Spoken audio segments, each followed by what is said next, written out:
world's oldest Bible proves we live in a lie.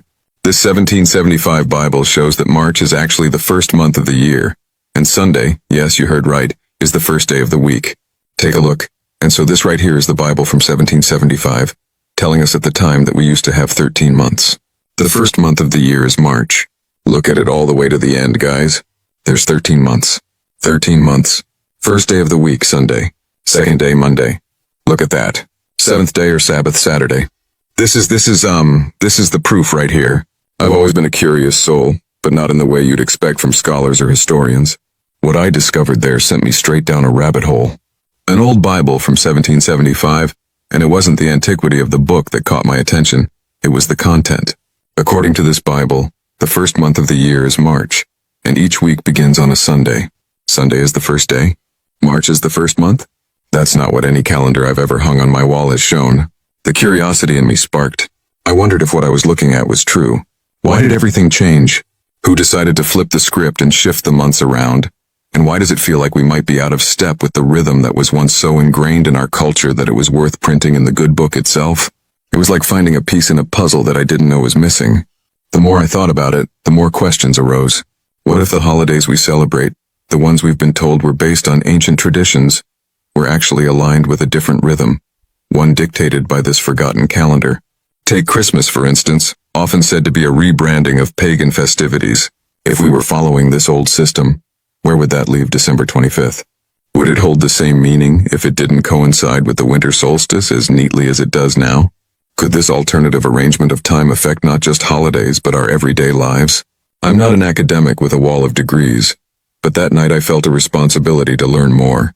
There was a sense that by understanding the past, by peeling back the layers of changes and adaptations, I might find something essential, something about how we connect with the universe, with each other, and how we find our place within the cycles that govern our existence. And so I began a journey, one not through dusty library shelves or ancient ruins, but through the digital realm of information. Armed with a newfound determination, I was ready to see where this old Bible's tale would lead me and what it might reveal about the world we think we know so well.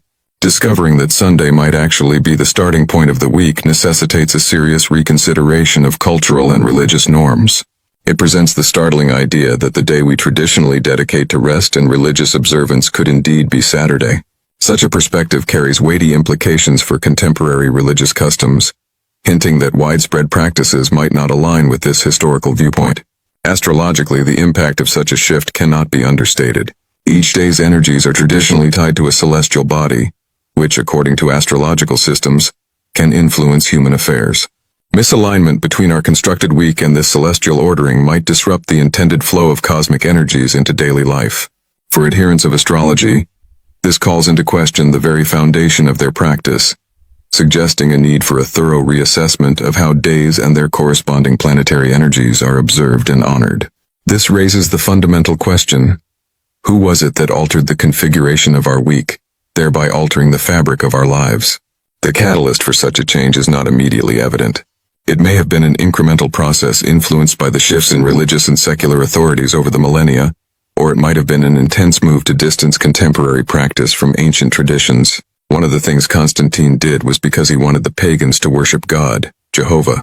He moved the day of worship to the day of the sun, which is why we now worship on Sunday, because Sunday became a pagan day. One thing is clear: there seems to be a deliberate discrepancy between our current temporal structure and that of historical records. Though the motivations behind this are still veiled in mystery, the departure from the calendrical structure as outlined in the 1775 Bible could imply that many facets of our daily existence are misaligned with both historical precedent and perhaps celestial design. This misalignment extends to significant dates of observance. The timing of festivities such as Christmas and Easter, for instance, may not truly reflect their original intent or season.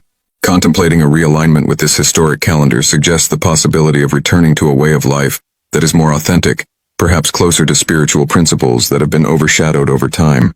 It prompts us to consider whether a shift in observance to align with historical records could reconnect us to a spiritual authenticity that has been eroded. This discourse is not merely about adherence to religious rules or speculative astrological theories. It centers on our alignment with the natural and cosmic order that may predate contemporary calendars. Choosing to follow this route is about much more than date correction.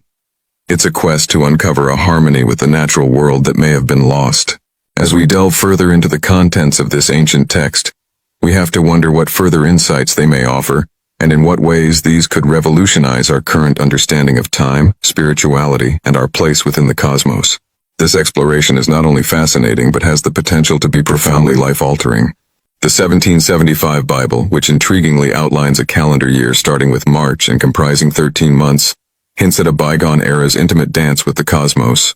This historical artifact opens a window to explore how our ancestors perceived time and its connection to cosmic energy and planetary alignments. Historically, calendars were not just tools for marking days. They were intricately linked to the movements of celestial bodies. This relationship was seen in the meticulous attention early civilizations paid to the skies. The enigmatic Stonehenge is a prehistoric testament to this, aligned with the solstices, points in the year that mark the sun's most extreme positions in the sky. In the context of the 1775 Bible, the shifted calendar may point to a forgotten alignment with natural cycles. If March marked the new year, it coincided with the vernal equinox, a time of balance when day and night are of equal length, symbolizing renewal and rebirth in many cultures. This could suggest a time when people were more in tune with the rhythms of nature, aligning their lives with the equinoxes and solstices, which were critical to agricultural societies. The choice of a 13-month calendar could also reflect a closer alignment with lunar cycles. Traditional lunar calendars used by cultures like the Hebrews based their months on the moon's phases, resulting in a year of 12 or 13 months to maintain synchronicity with the solar year. This system is rooted in the observable energy shifts that accompany the transition from one lunar phase to another, which ancient peoples believed influenced agricultural and human cycles.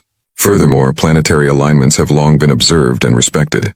The 7-day week is an enduring legacy of such celestial considerations, with each day corresponding to one of the 7 classical planets known to the ancients. The 1775 Bible's depiction of Sunday as the week's first day underscores this connection, resonating with the sun's position of primacy in our solar system.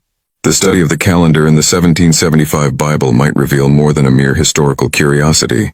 It may uncover a lost understanding of time that honored cosmic energy more explicitly than our modern system. It opens questions about how this alignment affected societal behavior, religious observances, and the general worldview of the time. The blending of pagan traditions with Christian holidays is a topic that stirs much debate, especially when we delve into the origins of Christmas. To understand this amalgamation, we need to travel back to the early centuries of Christianity. It wasn't until the 4th century that the Church officially proclaimed December 25th as the birth date of Jesus, a date that conveniently coincided with the Roman festival of Saturnalia and the pagan celebration of the winter solstice. These festivals were times of merrymaking, social reversal, and most importantly, celebrating the return of the sun, Saturnalia for the Romans, and Yule for the Germanic peoples. The Church's decision to place Christmas during this festive period may have been strategic, easing the transition for converts by allowing them to continue their traditional celebrations, now under a Christian guise. But the question remains, was Jesus actually born on December 25th?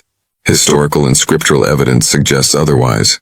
The Bible does not specify a date for Christ's birth, and some scholars point to clues that indicate a spring birth. Shepherds tending to their flocks, which they did during lambing season, a time quite distant from the chill of December. Moreover, the choice of date for Easter, which follows the lunar cycle and the Jewish Passover, reflects a more astronomical and scripturally grounded approach to determining a significant Christian event. Why then did Christmas break from this pattern? It seems that the early church fathers were less interested in historical accuracy and more in the symbolism of light overcoming darkness.